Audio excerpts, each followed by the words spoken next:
Et là, j'aurais besoin de toute votre attention parce que je sais qu'ici, on a un grand niveau de Torah. Ok, jusqu'à maintenant, bon, Hachem, on a parlé de Emouna, on a parlé du Shalom Bayit, on a parlé de Eretz Israël. Voilà, on a parlé de plein de sujets. Mais maintenant, le cours, il va porter que sur 2 mots. C'est tout. 2 mots et on va les prendre, mais de toutes les façons. Les 2 mots sont, déjà, je vais dire la phrase complète pour la remettre dans son contexte. Lotov Adam Liot Levado. Hachem ou Asalo, Ezer Kenegdo. Et les 2 mots, c'est Ezer Kenegdo. Ok. Et comment c'est lié à la paracha de la semaine? Vous allez voir, c'est très intéressant. Je traduis. Ce n'est pas bien à l'homme d'être seul. Hachem lui a fait une aide contre lui. Maintenant, une aide contre lui, c'est une antithèse. On ne peut pas dire aider quelqu'un et être contre lui en même temps. Donc, on va voir toute cette parabole-là. Et le cours, c'est en fait comment créer un équilibre. Pas que dans le couple, déjà parce que je ne suis pas encore concernée, mais dans la vie quotidienne. Et on va s'aider aussi des sphirotes. Ça, je vais en parler. Maintenant, pourquoi je veux parler de Ezer Kenegdo, une aide contre lui?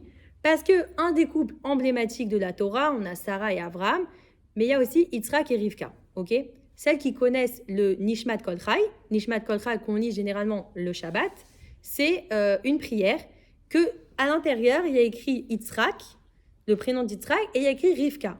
Yitzhak et Rivka, Gematria 515. C'est la Gematria de Tefila. Voilà. On dit que dans la paracha, c'est vraiment la première montée Aya Rishona, première montée, deuxième phrase, il y a écrit Yaakov va dans un coin pour prier, Rivka va dans un coin pour prier pour avoir des enfants parce que Rivka Yaïta Akara, elle était stérile.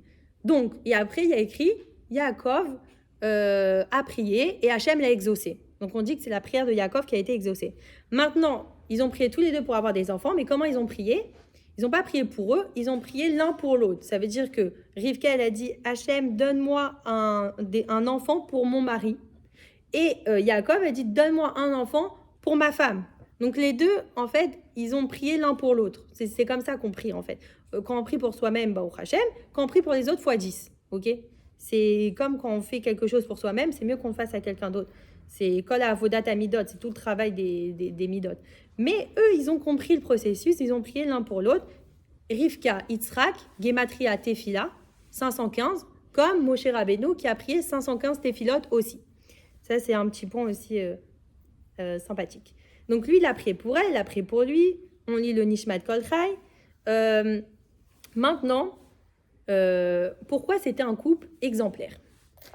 Personne ne s'est posé la question dans la paracha. Pour vous, c'est tout à fait normal qu'il y a 2 frères, Esav et Yaakov, qui s'entendent pas bien du tout. Bon, jusque-là, tout est normal. Dans une famille, c'est normal que des frères et sœurs ne s'entendent pas. Mais que la mère, elle préfère un fils, ok? Le père préfère un fils, et elle décide de monter son fils contre son autre fils et de mentir à son mari. Non, ça choque personne que Rivka, la tzadékette, a décidé de mentir à son mari, entre guillemets. Ça veut dire elle a déguisé Yaakov pour se faire passer pour Esav et elle a rien dit à son mari. Ça veut dire où est l'honnêteté dans le couple? En quoi c'est un couple exemplaire? Parce qu'une fois qu'il a découvert la supercherie, son mari, il n'est pas allé voir sa femme et il lui a dit ah, mais pourquoi tu m'as trompé? Mais tu m'as envoyé mon autre fils à la place de mon autre fils. Non. Le couple exemplaire, c'est Rivka et Yitzhak et Rivka. Les deux, ils étaient dans le vitour. Les deux. On avait parlé de cette notion de vitour une fois, c'est de dire je dis rien. Ça, c'est ils ont tout compris. Ils ont non, je dis rien. C'est parce qu'on sait qu'une des problèmes causes de Shalom Bayit, c'est les enfants. C'est la première préoccupation. Mais eux, ils ont compris que c'était pas à leur portée. C'était au-delà de ça. C'était Hachem qui voulait que ça se passe comme ça. Donc elle le savait déjà par Ruach HaKodesh que ça devait se passer comme ça, qu'elle devait procéder de cette manière. Mais son mari, il a laissé faire. C'est-à-dire, il aurait pu se rebeller contre sa femme et lui dire mais attends, tu rigoles ou quoi? Tu m'as passé mon fils à la place d'un autre fils. Mais qui fait ça? Mais quel genre de femme tu es? Mais non, il avait tellement confiance en sa femme. Il savait que c'était à Kol et Tova.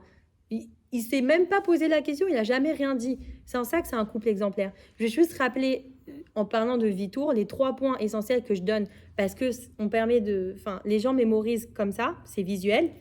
Le vitour, c'est une notion de renoncement, ok?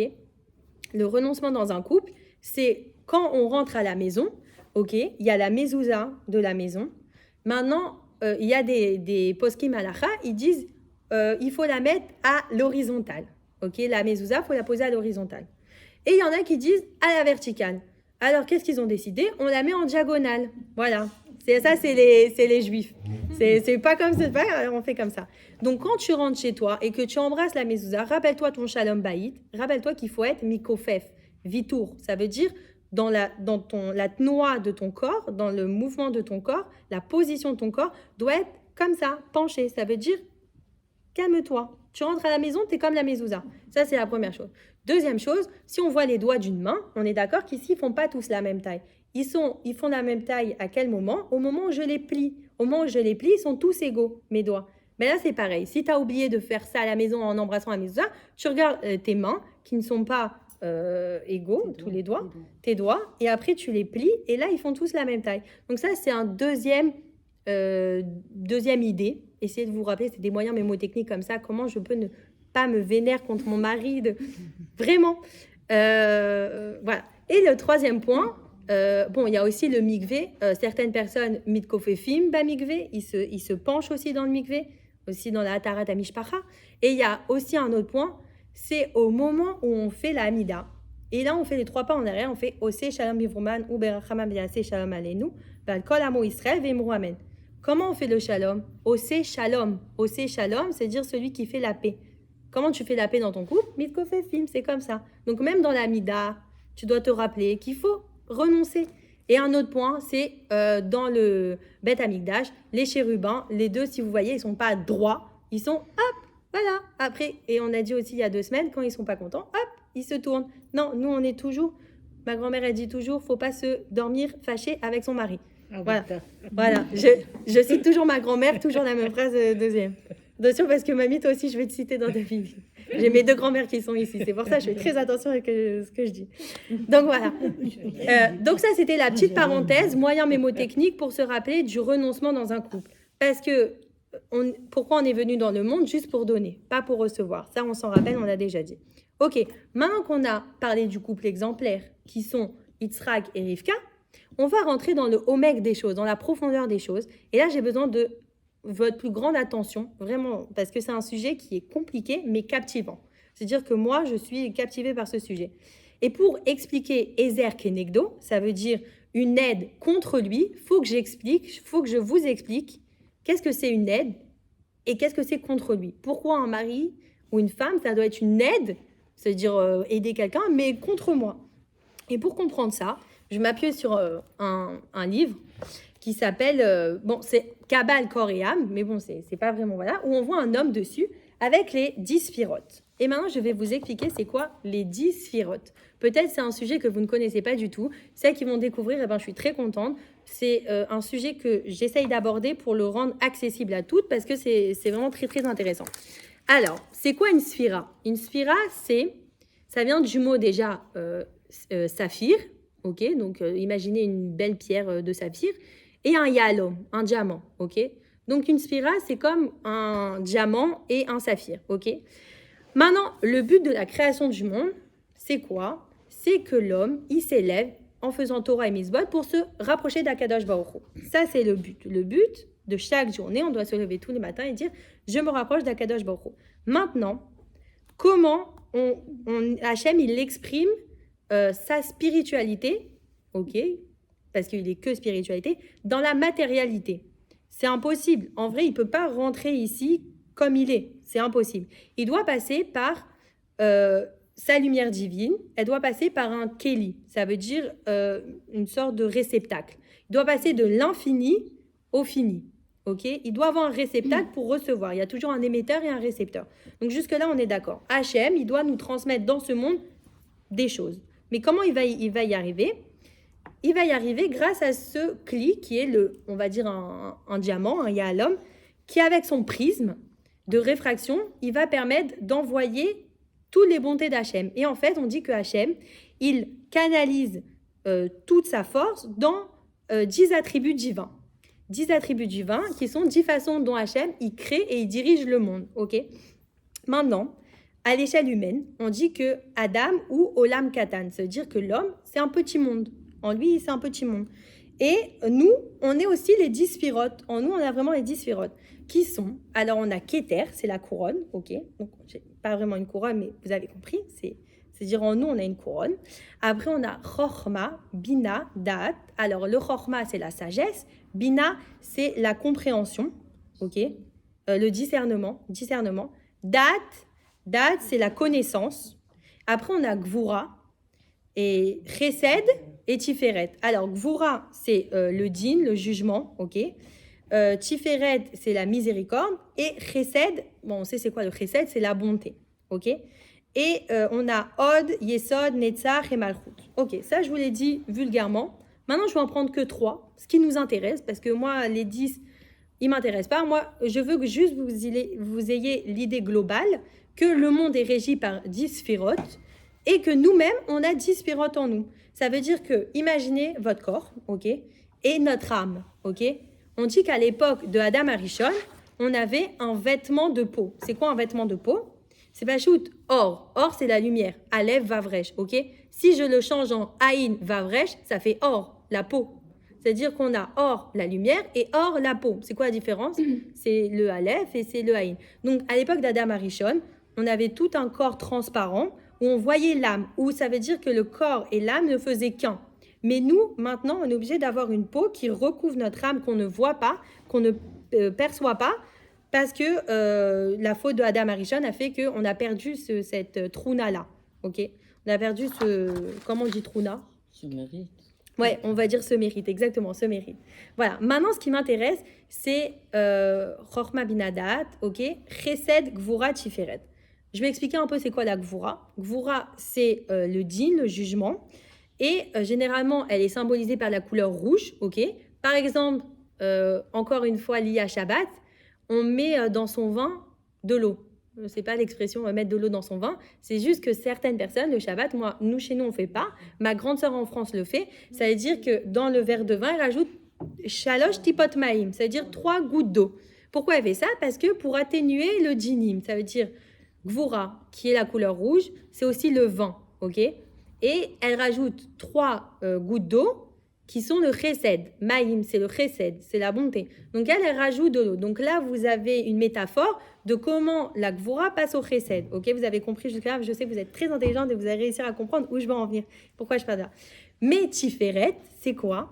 Tiferet, c'est l'harmonie entre la gvura, ça veut dire le din, le jugement, quelque chose qui est fort, et la bonté. Et c'est quoi l'harmonie? Ben, c'est un homme équilibré. Et un homme équilibré, c'est un homme heureux. Donc, du coup, c'est quoi la couleur d'un homme heureux? Rose. Non, pas rose. Rouge. Non. Violet. Non. Rouge et quoi? Non, rouge et blanc. Rouge et blanc. Non, ça fait pas. C'est pas. Bleu. Ça fait rose. Un homme heureux, c'est quoi un homme heureux? Jaune. Un emoji, c'est quoi? C'est jaune. Un emoji, c'est jaune. Je suis désolée de vous avoir déçu, mais jaune, c'est la couleur du soleil, c'est la vie. Une personne qui est déprimée, c'est une personne qui ne voit pas le soleil, c'est une personne qui est enfermée. Une personne qui est heureuse, c'est une personne en été. Il y a des personnes qui, au Canada, ont des chambres qui sont fermées avec de la lumière pour pouvoir s'imprégner de lumière et du coup être plus heureux et être dans un bon mood. Voilà. Donc ça, c'était pour parler de ces trois points-là intéressants. Maintenant, De l'eau, s'il vous plaît. Maintenant, quand on fait une mitzvah, c'est bon?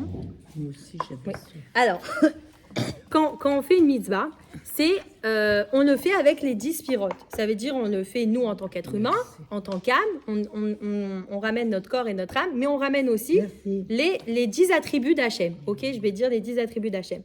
Donc, on associe le corps et l'esprit dans une mitzvah. Par exemple, quand je mange la matzah, ok, la matzah, ça symbolise la liberté. Ok, on dit que la sortie d'Égypte, tout ça, je mange la matzah. Je mange la liberté en gros. Donc ça veut dire que je fais passer le corps à l'esprit. Maintenant, il y a 2 mitzvot en Israël. Il y a 2 mitzvot dans le monde entier où on le fait avec tout notre corps. C'est quoi? Non. Ah oui, mais il n'y a pas écrit ça. Non, parce que c'est une mitzvah qui est reliée à l'homme aussi, c'est pour ça. J'ai dit, il y a 2 mitzvot qu'on fait avec tout notre corps. Par exemple, les téphilines, on le fait avec le bras droit. C'est le mikvé. Ouais, habiter en Israël, bravo, c'est le premier. On le fait avec tout notre Et corps. le mikvé. Non, ils ont dit le mikvé, c'est pas ça. Mais je le rentre quand même. Le mikvé, je le rentre quand même, ils n'ont pas dit. Il y a écrit que 2 mitzvot. C'est pas une mitzvah pour La même chose. Le mariage. Compliquez pas la vie. Non, parce que c'est pas avec tout notre corps. Non, on le fait avec notre doigt en fait. Non, c'est pas bon. À votre avis, c'est quoi? On a donné une première Elle a dit réponse. de marcher en Israël. Non, parce qu'on a dit habiter en Israël. C'est elle, elle dit ça tout le temps. Que c'est une Oui, non, c'est une mitzvah de marcher en Israël, mais habiter en Israël, c'est déjà la mitzvah d'habiter en Marcher en Israël. Israël, c'est une mitzvah. Ouais, bien sûr. Un pas, c'est une mitzvah. 2 pas, c'est une mitzvah. 3 pas, c'est une mitzvah. Tu fais une mitzvah quand tu marches en Israël. Bien sûr. Alors, ah oui. Alors, je vais vous donner un indice. C'est lié à une fête. Une fête juive. Ouais, Sukkot. Pour Sukkot, tu rentres dans la soukha. Donc, tu vas avec tes 10 attributs divins. Tu rentres dans la soukha, tout ton corps. Voilà. Donc, voilà. Et si tu rentres dans ta soukha en Israël, alors là, je ne raconte même pas. Hein. C'est le top. C'est Ouais. le top. Donc, par exemple, on a dit que les téphilines, on le fait avec le bras droit, on le fait aussi avec la tête, donc c'est au niveau du kéter, donc il y a une réparation à ce niveau-là. Voilà, parce que l'homme, il est venu pour faire des réparations et il répare des membres de son corps, en fait. C'est ça, en fait. Et quand on fait le schéma, on le fait avec la main, on répare le kéter aussi. Et donc, voilà, attendez, on ne voit plus. Voilà. Et voilà. Et quand on dit Bechol et Vafra, Rabim, au pluriel, c'est-à-dire de tout ton cœur, de tous tes cœurs, c'est le bon penchant et le mauvais penchant. C'est-à-dire que tu sers Hachem avec les 2 attributs de bon et de mauvais. Voilà, Mamash Kara. Maintenant qu'on a parlé des spirotes, qu'on a même parlé des couleurs dans les spirotes, il y a des vraies explications à tout. Par exemple, il faut savoir que la couleur vert, c'est un pouvoir de guérison. Voilà, c'est le cours du Rav Zamir Cohen sur les couleurs que ma sœur Salomé, elle adore. Le cours et le Rav. C'est en hébreu. Et voilà, il dit que Machémé Rapé, quand on dit à une personne sortez de chez vous, allez voir des grands étendues de verdure, ça fait du bien, non, la personne se sent mieux. Une personne qui est enfermée dans un endroit clos, elle ne se sent pas bien. Donc la couleur vert, elle va aider une personne à guérir. Voilà. La couleur blanche, c'est le chesed, c'est voilà. La pureté. La pureté aussi, c'est tout ça, c'est les idées des couleurs dans les 10 attributs d'Hachem. Voilà. Maintenant, je vais parler aussi des prénoms. Ok, on dit que dans notre prénom, on a aussi une réparation. C'est Sod Hashemot, c'est le sens caché des prénoms. Par exemple, si on prend Yaakov, c'est quoi? C'est Aïn Kouv Bet. Et c'est quoi si on Aïn Kouv Bet? Le tal, lequel? Oui, bon, c'est Ekev le talon, forcément, parce qu'à l'époque, ils donnaient les prénoms en fonction de comment ils naissaient.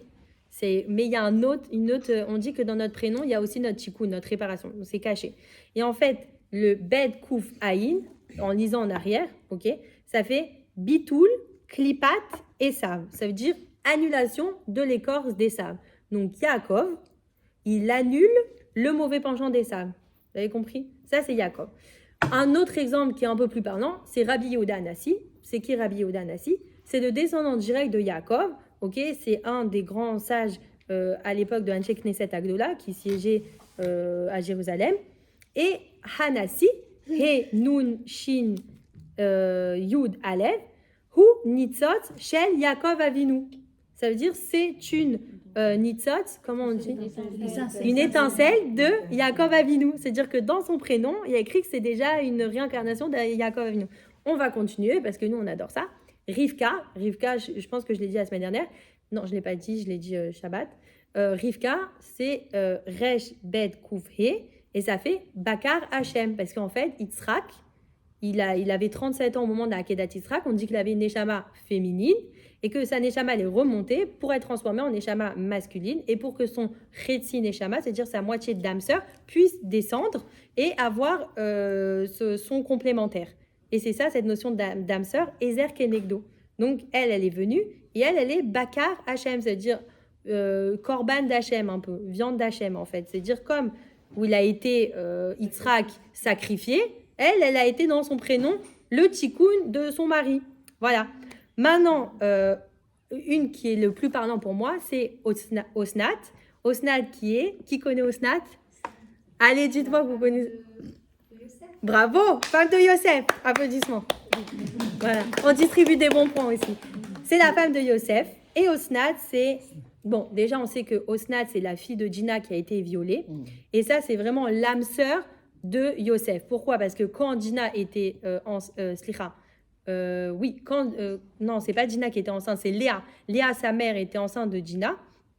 Elle a prié pour avoir une fille, pour que sa sœur puisse avoir un autre descendant mâle. Donc, du coup, les Neshamot, elles se sont inversées, entre guillemets. Donc, Dina a une fille qui s'appelle Osnat. Osnat, on connaît, elle est partie en Égypte. Elle a été vendue en Égypte parce que c'était dans la famille d'Yaakov. Elle ne pouvait pas rester. Donc, voilà, elle était née d'un viol. Donc, du coup, ils l'ont emmenée en Égypte. Et on dit que c'est aussi Sné. Ça veut dire un buisson parce qu'elle a été dans les buissons. Et c'est là-bas que Yosef, il a trouvé son zivoug ou ça en Égypte. Il est allé chercher son âme sœur en Égypte. Comment il a trouvé sa femme Osnat? Tout simplement parce que les femmes étaient tellement amoureuses de lui qu'elles lui jetaient des bijoux en or. Lui, il baissait la tête, il ne voyait rien. Et... Il a vu le buisson. Non, il n'a pas vu le buisson. Il a vu Osnat dans le buisson. Non, il a vu un médaillon où dessus, il y avait écrit Osnat, fille de la famille de Yaakov. Et là, il voit ça, fille de la famille de Yaakov. Et il dit, qui est ce collier? Et elle dit, c'est moi. Et il dit, c'est toi ma femme. Voilà, parce qu'il a vu que c'était de la fille de Yaakov. Donc, vraiment, si vous connaissez pas ça, c'est magnifique cette histoire. Il a trouvé le collier, il s'est marié avec elle. Maintenant, Osnat, qui est cette dame? Quelle est sa réincarnation par rapport à son prénom? Osnat, Aleph, Samer, Nuntav, c'est Amtalai. C'est le prénom de la femme dont on va parler. Celle qui me trouve qui est Amtalai. Kol hakavod. Signa Danta Takana. Ça veut dire Amtalai, trace d'impureté pendant sa période de Nida, les a réparés. Qui est Amtalai? Amtalai, alors là. C'est Sarah, la femme d'Abraham. Non. C'est un prénom ou c'est le prénom d'une femme. C'est un lien avec Abraham. C'est la mère d'Abraham. Amtalai, il faut savoir que c'était une femme très pieuse. Malheureusement, qui était mariée à un homme un peu moins pieux, qui est le père d'Abraham. Et vraiment, elle était très pieuse, cette femme. Elle était vraiment... voilà.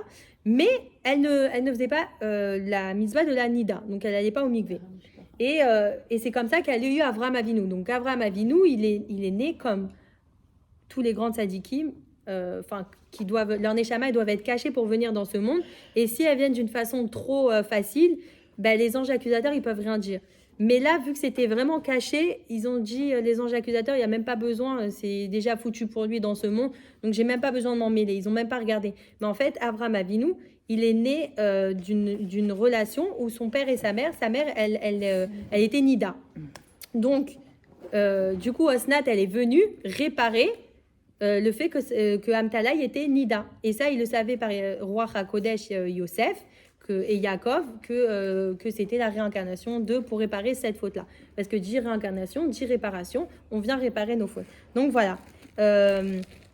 Donc ça, c'était pour parler des trois prénoms. Donc j'ai dit Rivka, Rabbi Yehuda Nassi, Yaakov, Osnat. C'est-à-dire que nos prénoms aussi, ils ont un tikkun. On ne sait pas c'est quoi. Maintenant, si je prends par exemple... donc ça, c'est par rapport à la Torah. Maintenant... Si on a parlé du prénom, ok, je vais parler de mon petit frère, Nathan. Nathan, c'est donner, ok. Deuxième prénom, Avram. Avram, c'est l'amida de Chesed, ok. Chesed, parce qu'il était très généreux, il donnait tout le temps. Et aussi, le mois de sa naissance, c'était Nissan. Il est né au mois de Nissan. Maintenant, c'est quoi le mois de Nissan? C'est le miracle. Non, c'est le mois des miracles, c'est le mois aussi de Pessah, mais c'est aussi l'amida du Chesed aussi. Nissan, c'est le don de la Torah. Oui, Nissan, on dit que chaque mois, il est relié aussi à une sphira et à une bonté. Et là aussi, c'est le mois Nissan de la sortie d'Égypte. Et c'est le mois qui est relié au Chesed. Donc, c'est-à-dire que lui, mon petit frère, Zichrono Ivracha, il est Kulo Chesed. Nathan, Avraham, déjà, non, c'est-à-dire que lui, il est vraiment... et il doit aller de l'autre côté de la Tiferet, ok? Baruch Hashem, ou Matzah est à Tiferet parce qu'il est parti. Bon, ça n'engage que moi, mais je l'ai dit à plusieurs personnes qu'ils sont d'accord. Il est parti à la prière d'Arvit qui est dans cette paracha, prière David, qui est Yaakov Avinu. Donc, il a réussi à sauter et passer de Nathan qui est donné, ça veut dire au Chesed, à Tiferet, ça veut dire l'harmonie. Il a trouvé l'harmonie, au Hachem. Donc ça, voilà. Après, j'ai plein d'autres théories sur le sujet. Maintenant, si on prend vraiment les patriarches avec leurs true notes. On a Avraham Avinu, on a dit c'est le Chesed. Tout le monde connaissait Avraham Avinu. Il faisait Zikouy Arabim, il convertissait tous les juifs. La tente était ouverte des quatre côtés. Venez, mangez, buvez, vivez, Chesed. Ok, lui, il est vraiment dans son coin. Il s'est marié avec qui? Sarah. Qui est Sarah? Sarah, c'est Gvoura. Ça veut dire l'opposé, la rigueur. Ezer Kenegdo, rappelez-vous où je veux en venir. Ezer Kenegdo, une aide contre lui. Donc, Abraham, Chesed, je donne. Et sa femme, Gvoura, elle a dit, non, tu vas dire à ton fils, à son fils Ismaël, de partir. Avec Agar. Avec Agar. Et c'est elle qui lui a dit, elle était décidée, Sarah. Ok, on dit que aussi c'est pour ça que elle a rendu son âme, parce qu'elle a dit, j'ai fait mon tafkid. Pourquoi? Parce que quand elle a fait la Akedat Yitzhak, Abraham, il a réussi à avoir l'amida de Gvoura. Il est allé jusqu'à presque tuer son fils. Donc, ça veut dire qu'il a acquis cette mida. Sa femme, elle a dit, c'est bon, j'ai fait mon taf, j'ai fait mon tikkun, je peux partir. Ad mea ve'esrim ve'sheva, jusqu'à 127 ans. Et c'est ce qu'elle a fait. Elle a donné à son mari la Gvoura, qui était Chesed. Il est devenu Tiferet, Baruch Hashem. Il a réussi à l'ashlim et atmouna, à compléter l'image, la photo. Donc ça, c'est Abraham. Après, on a Yitzhak. Yitzhak, c'est quoi? Samida Yitzhak, c'était la rigueur, Gvoura. Et là, on est dans la Gvoura. Et du coup, Eliezer, qui allait chercher une femme à son maître Yitzhak, parce que c'est aussi son maître, mais c'est le maître d'Abraham. Quand Abraham, il dit à son serviteur, va chercher une femme pour mon fils, qu'est-ce qu'il dit Eliezer? Je vais chercher une femme, mais Hachem, il faut 2 conditions. Qu'elle donne à boire aux animaux, ok, et après qu'elle donne à boire à tout le troupeau, et qu'elle me dise si moi aussi je dois boire. Pourquoi il lui a demandé ça? Parce que Yitzhak, c'est Gvoura, c'est-à-dire din. Il doit chercher le Chesed. Il doit chercher le Chesed, c'est-à-dire donner. Donc il dit, Hachem, j'ai juste besoin d'une femme qui remplit la condition de Chesed, de donner en fait. Voilà, si elle donne aux animaux, eh ben c'est bon, ça veut dire qu'elle n'est pas comme lui. Elle n'est pas Gvoura. Sinon, c'est pas Matim. Vous avez compris ou pas? Comment c'est profond. Hein, c'est équilibré. Voilà, c'est trouver son équilibre. C'est comme ça. Le cours, il s'appelle créer son équilibre. Donc, Eliezer, il a tout compris. Il a dit, je vais trouver une femme qui soit dans le chesed, qui donne aux animaux, parce que mon maître, lui, il est occupé à être dans la rigueur. Et voilà, comme ça, ils se sont mariés, Yitzhak et Rivka. Et après, il y a Yaakov. Alors, Yaakov, c'est quoi? C'est Tiferet. Ça y est. De toute façon, il n'y a que 3 patriarches. Donc, après qu'on a eu Gvoura, après Chesed, Gvoura et Tiferet, ça y est, maintenant on a l'harmonie. Lui, Baruch Hashem, Yaakov, il était complet. Il n'a pas besoin de femme? Si, il a besoin d'une femme. Ça ne veut pas dire que nous, on se marie forcément avec notre opposé. On dit les opposés s'attirent, qui se ressemblent s'assemblent. On se perd un petit peu dans tout ça. Non, ça veut dire que chacun à son niveau, on a, voilà, par exemple, il y a quelqu'un qui aime beaucoup, par exemple, comme mon petit frère Nathan, ben lui, il donnait toute la tzedaka, vraiment tout ce qu'il avait, il donnait. Ça, c'est Chesed. Maintenant, Gvoura, c'est radin, je ne donne rien, ok? Mais nous, on a besoin de quoi? D'un équilibre, un izoun, c'est quoi? C'est celui qui dit, je donne par ce qu'il faut, puis ce qu'il faut. Ça, c'est ce qu'il faut. C'est essayer de chercher chez l'autre, en fait, et c'est tout notre travail de chercher chez l'autre ce qui nous manque. Si tu regardes l'autre, tu vas voir tes propres manques. C'est comme un miroir, en fait, c'est un jeu de ping-pong. Et ça, tous les couples que je donne en exemple jusqu'à maintenant, c'est-à-dire tous les patriarches et les matriarches, ils nous l'ont appris. On doit apprendre d'eux comment les hashlim et hachéni, comment compléter l'autre. C'est toute une ézer kenegdo, ça veut dire une aide, mais pas une aide. Pourquoi on l'aide? Parce qu'on permet de compléter ce qui lui manque en fait. Mais contre lui, parce que forcément on est contre lui vu qu'on a la moitié qui lui manque. Lui il est comme ça et moi je suis de l'autre côté. Donc voilà. Maintenant qu'on a donné les patriarches, comment ils étaient, à quelle échelle ils étaient. Il y a aussi, par exemple, on dit que Rabbi Nachman, il s'est marié à 13 ans, ok, et à partir de 13 ans où il s'est marié, il devait compléter aussi un autre attribut qui n'est pas le chesed, qui n'est pas la gvura, ok, qui n'est pas la tiferet, l'harmonie, l'équilibre, c'est chorma. Donc on dit que l'homme, il est chorma, ça veut dire dans la sagesse. Pourquoi? Parce que quand il étudie la Gemara, il étudie des pages, il étudie. Voilà. Nous, on peut moins faire ça parce qu'on n'est pas dans la chorma. La femme, elle est bina. Elle est dans la compréhension des choses. Elle va essayer de poser des questions. Elle va aller dans des sujets qui sont accessibles à elle, dans le sens où elle va l'approfondir, mais pas comme un homme il ne va pas poser autant de questions qu'une femme. Et voilà, elle va se poser toutes les questions. Donc c'est pour ça que moi je sais parce que je travaille dans un magasin d'ameublement, ils arrivent, elle dit quelle couleur, quel meuble, quel machin. Lui il ne comprend rien parce qu'il n'a pas cette notion de palette de couleurs, ok? Lui, rose, c'est rose. Mais toi, tu vois du rose fuchsia, du rose truc, du rose machin, voilà. Mais tu vois pas la différence. Mais tu peux décider. Non, c'est toi qui décides. Il va rien comprendre. Il ne comprend pas. Voilà. Donc on dit, Rabbi Nachman, quand il s'est marié à 13 ans, il se marie avec sa bina. C'est-à-dire, il allait chercher sa bina. Chaque homme qui se marie, il cherche la bina, c'est-à-dire la compréhension. Parce que jusqu'à maintenant, il a étudié, ok? Mais il n'a rien compris. Il a besoin d'une femme pour lui ramener la compréhension. Donc ça, c'est Ezer Kenegdo. Je suis devant un texte de Torah, je ne suis pas mariée, je ne peux pas le comprendre. Je ramène ma femme à côté de moi, j'ai tout compris. Voilà. Donc voilà, achetez tous une femme. Oui, bah oui, c'est ça le point d'interrogation. Alors, Yaakov, il s'est marié avec plusieurs femmes, ok? Il s'est marié déjà avec Rivka. Léa. Ah oui, Slicha, il s'est marié avec Léa. Slicha, Rivka, c'est sa mère. Et lui, c'est... Non, en fait, ils ont tous eu plusieurs coups parce que si on voit bien, Avraham Avinu, il s'est marié aussi avec Agar. Il a eu 2 Zivou, Zivou Rishon, Zivou Sheni. Non, il s'est pas marié avec elle, mais les deux avaient une réparation à faire. Les deux, elles avaient une réparation à faire. C'était une princesse égyptienne. Ouais, mais c'est pas les seuls. Alors déjà, il y a Avraham qui s'est marié. Yitzhak, c'est le seul à s'être marié avec une seule femme. Mais lui, il avait un peu le choix du roi, on va dire Yaakov, parce qu'il pouvait trouver son chéni partout. Mais il avait déjà un âme sœur. Son âme sœur, c'est une âme sœur. Une âme sœur, on dit. Son âme sœur, c'était Rachel Imenu. Voilà. Maintenant, Léa, elle a prié pour changer le talir des choses. Comme quoi, avec la tefila, on peut tout changer. Elle a réussi à changer. Maintenant, comment il a réussi à... Lui, il ne devait pas chercher un attribut, en fait. Il ne devait pas se focaliser sur un seul attribut pour se compléter. Il pouvait être matim avec tout le monde, mais il avait une âme sœur. Voilà. Donc, j'ai pas vraiment la réponse à la question, mais je pense que vu qu'il s'est marié avec 4 femmes et qu'il n'en a pas pris une, c'est qu'il ne s'est pas relié à un seul attribut. Il pouvait compléter avec plein d'autres options, en fait. Comment ? Il a pu avoir tous les attributs. Ah ouais, ouais. Mais les 4 femmes aussi ont réussi à avoir son attribut parce que c'est émetteur et récepteur qui donne et qui reçoit. C'est ça l'harmonie. Mais il a travaillé pour ça, pour là-bas. Ah oui, il a travaillé, bah, au Hachem, il a eu ses femmes, comment je sais de ça rire, genre à la sueur de son front, mamage.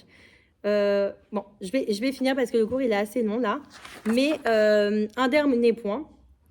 Oui, donc si Dieu veut, Bezrat Hachem, pour que nous on puisse trouver notre équilibre, voilà, essayez de penser à tout ce qu'on a dit sur le renoncement, ok, c'est-à-dire les doigts, aussi shalom, je pense à mon couple dans la Amida, quand j'embrasse la mezouza, quand je me trempe au mikvé, tous ces petits exemples. Et aussi que, voilà, on est là pour compléter l'autre. Ezer Kenegdo, ce n'est pas une aide contre lui, c'est une aide avec lui. Complémentaire. On est dans la complémentarité pour trouver, Bezrat Hachem, son équilibre comme tous les couples de la Torah. Donc voilà. Bravo.